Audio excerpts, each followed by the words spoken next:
नमस्कार, मैं कौशिक मेहता। आप किसी के पिता है और आपके बेटे ने कभी आपको एक सवाल किया है कि पिताजी, मेरे लिए आपने क्या किया? क्या आप बेटे हैं और आपने अपने पिताजी को प्रश्न किया कभी कि मेरे लिए आपने क्या किया? कहानी कुछ ऐसी ही है। राजकोट के सिस्टर निवेदिता शिक्षा संकुल बहुत जाना पहचाना संकुल है और उसका एक त्रैमासिक निकलता है समुद्रगार गुजराती में। इसमें एक किस्सा पूरा छापा गया है। यूँ तो ये सोशल मीडिया में वायरल भी एक बार हुआ था, लेकिन ये बहुत टच्ची स्टोरी है। एक पिता है, एक माता है और एक उसका लड़का है। माँ बोलती है, अजी सुनते हो, राहुल अपनी कंपनी में सुबह जल्दी से चला गया था तो टिफिन लेके नहीं गया, आप टिफिन पहुंचा दोगे? और पिता बोलते हैं, पिता का नाम है शरद राव और माता का नाम है पुष्पा बाई। शरद राव बोलते हैं, हाँ क्यों नहीं, मैं पहुंचा दूंगा। पुष्पा बाई बोलती है कि चेयरमैन आने वाले थे उसके, तो वो जल्दी गया है। लेकिन शरद राव को पता नहीं था कि अगले दिन, एक दिन पहले, माँ और बेटे के बीच में क्या बातचीत हुई थी। बातचीत ऐसी हुई थी कि बेटा पूछता है माँ से कि माँ, पिताजी ने मेरे लिए क्या किया? शरद राव एक शिक्षक थे कि बेटा बोलता है कि मेरे पिता सिर्फ शिक्षक थे और आज देखिए हमारे पास क्या है, रहने के लिए अच्छा मकान भी नहीं है, अभी भी हम भाड़े के मकान में रहते हैं। तो माँ बोलती है कि बेटा राहुल, तुझे पता नहीं है कि हमारा परिवार बड़ा था और परिवार में तेरे पिताजी सबसे बड़े थे, तो उसने भाइयों बहनों की शादी की, तेरी बहन की भी शादी की, और गांव में जो हमारी ज़मीन थी उसका कोर्ट केस हुआ था तो उसके लिए भी खर्च हुआ, तो वो भी तेरे पिताजी ने किया। तो राहुल बोलता है कि भाइयों और बहनों की जवाबदारी ली, शादियाँ की, आज देखिए वो कितने बड़े बंगले में रहते हैं, कितने सुखी है, उसके पास पैसे है, हमारे पास क्या है? तो माता को दुख लगता है कि ये बेटे को मैंने जन्म दिया, लेकिन उसको पता नहीं कि उसके लिए पिताजी ने क्या किया। फिर भी वो बोलती है कि तेरे पिताजी ने अपना फर्ज निभाया है, भाइयों और बहनों के पास कोई अपेक्षा नहीं रखी थी। तो राहुल फिर बोलता है कि पिताजी ने तो हजारों लोगों को, हजारों स्टूडेंट्स को ट्यूशन भी करवाए, लेकिन एक भी पैसा नहीं लिया।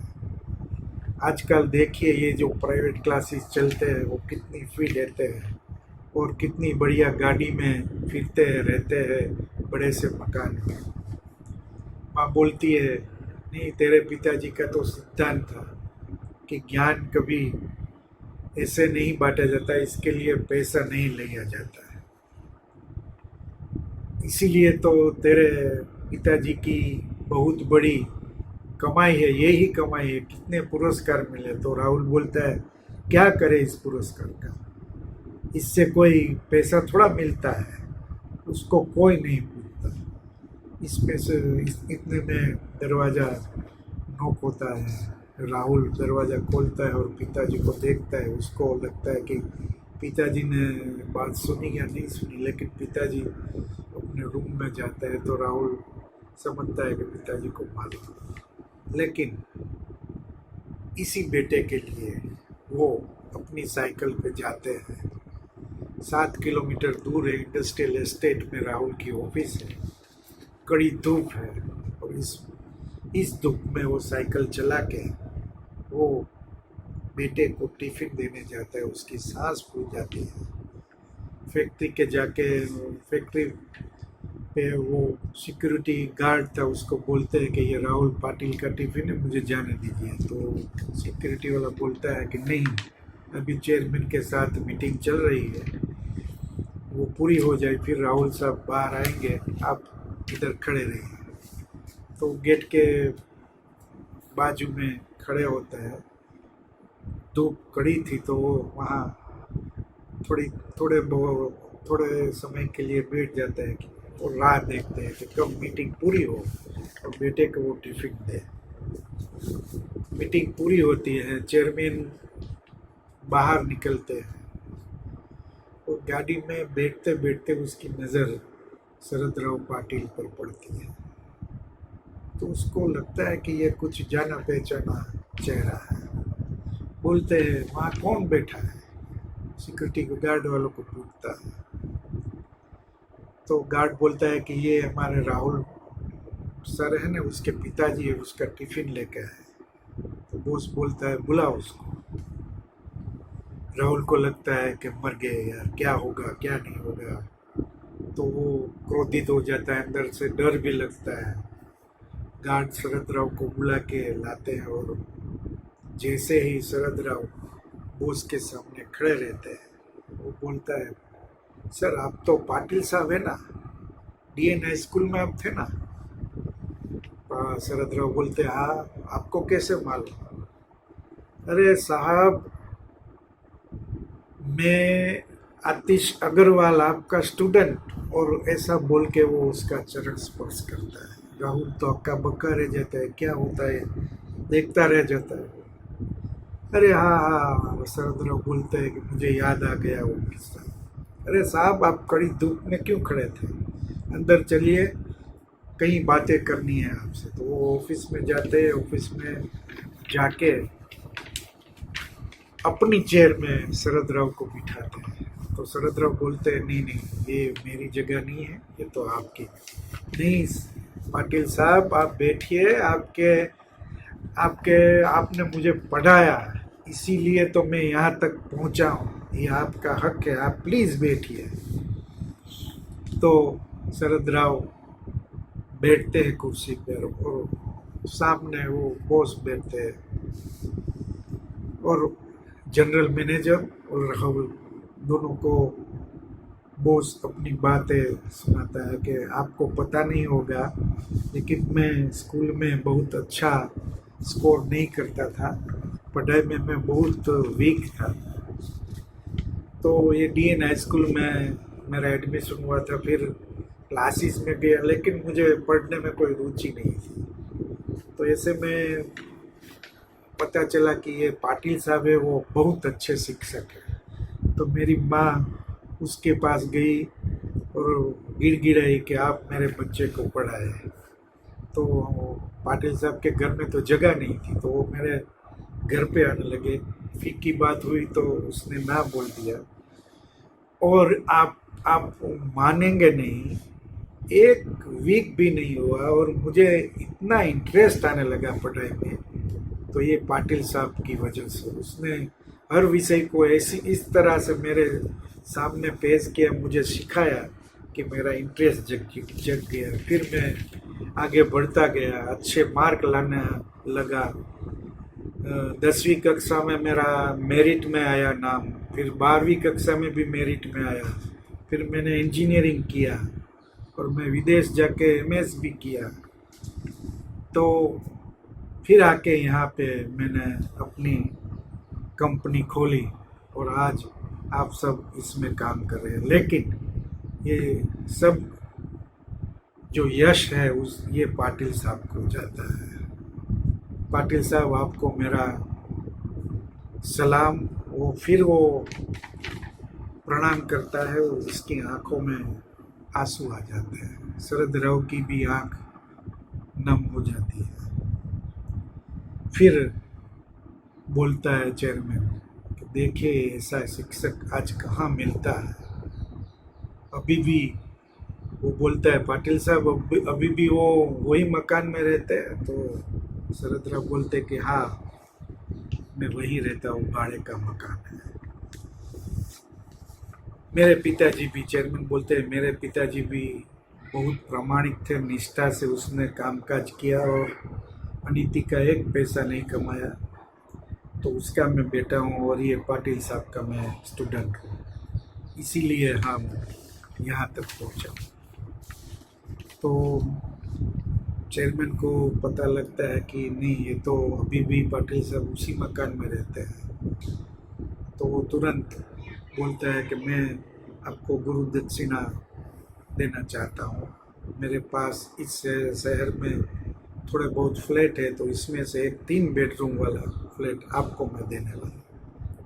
शरद राव ना बोलते, लेकिन नहीं, आपको ये लेना ही पड़ेगा। फिर वो राहुल को पूछते हैं, तेरी शादी हो गई भाई? तो कि नहीं, क्योंकि हम भाड़े के मकान में हैं और जो लड़की से मैं शादी बनाना चाहता हूँ उसका पिता बोलता है कि अच्छा सा फ्लैट या मकान ले लो फिर शादी करेंगे। तो चेयरमैन बोलता है, चल अब तेरा सॉल्यूशन आ गया, अब कोई प्रॉब्लम नहीं, दिक्कत नहीं। और कहाँ पे शादी करेगा? तो राहुल बोल नहीं सकता कि कहाँ पे करेगा, लेकिन वो चेयरमैन साहब एक दूसरे को दोस्त को फ़ोन करता है। वो बोलता है बढ़िया सा जो शहर में हॉल और रिसोर्ट है उसमें तेरी शादी पक्की हो गई है। तो वो बोलता है, शरद राव ये क्या कर रहा है? तो कि जिसका ये रिसोर्ट और होटल है ना, वो भी आपका ही स्टूडेंट है। तो उसने आपका नाम सुना तो बोल दिया कि मैं कोई पैसा नहीं लूँगा, पूरा खाना पीना भी मेरी तरफ से। तो शरद राव और राहुल दोनों की स्थिति अलग अलग सी थी। राहुल को लगा कि क्या मेरे पिता, मैं उसको क्या बोलता था, और शरद राव को लगता था कि मेरी शिक्षा आज कितनी काम आ गई। फिर वो राहुल चेयरमैन साहब को बोलते हैं कि थैंक यू सर, आपने मेरी जो भी समस्या थी वो उसका आपने सॉल्यूशन ला दिया। लेकिन चेयरमैन बोलते हैं, देख ये सभी मैं कर रहा हूँ, ये पाटिल साहब की वजह से कर रहा हूँ। तूने जरा भी उसको दुख दिया, मुझे सुनने में आया तो तेरी नौकरी गई समझ। राहुल बोलता है, नहीं, मैं सर वचन देता हूँ, ऐसा कुछ नहीं होगा। फिर राहुल घर पे आता है और अपने पिताजी के पैर के पास नीचे बैठ जाता है, पैर पकड़ लेता है और बोलता है, पिताजी मेरे से भूल हो गई, मैं आज तक आपको खरी खोटी सुनाता रहा, लेकिन मुझे आज पता चल गया कि आपका व्यक्तित्व कितना बड़ा है, आपने क्या काम किया था। शरद राव खड़े हो जाते हैं, बेटे को भी खड़ा करते हैं और गले लगा लेते हैं। पुष्पा बाई को समझ में नहीं आता कि पिता क्यों उसको गले लगाते हैं और बेटा क्यों रोता है, लेकिन उसको उसको एक संतोष होता है कि नहीं, जो भी कुछ था बेटे के मन में वो निकल गया है, तो ये अच्छी बात है। तो पूरी कहानी का सारांश ये है कि आप अपने पिता को क्या पूछते हैं और आप अपने पिता के लिए क्या करते हैं। ये दोनों एक प्रश्न अपने आप को भी पूछना है कि पिताजी ने हमारे लिए क्या किया। लेकिन सामने से एक और प्रश्न आता है कि आपने अपने पिताजी के लिए क्या किया। शिक्षक को कभी अंडर एस्टिमेट नहीं करना है, इसीलिए चाणक्य ने कहा था कि शिक्षक कभी सामान्य नहीं होता। आपको पता होगा कि अमेरिका में 2 ही लोगों को वीआईपी का दर्जा मिलता है, एक साइंटिस्ट और दूसरा टीचर। फ्रांस के न्यायालय में जो भी लोग आते हैं उसमें से सिर्फ टीचर को ही बैठने की इजाज़त मिलती है। जापान में किसी शिक्षक हो तो उसको सरकार के पास से कोई परवानगी यानी कि कोई मंजूरी लेनी नहीं पड़ती। तो कई देशों में ऐसा शिक्षक का गौरव होता है। हमारे यहाँ क्या होता है, ये प्रश्न पूछिए और अपने आप से जवाब मिल ही जाएगा। थैंक यू, फिर मिलेंगे।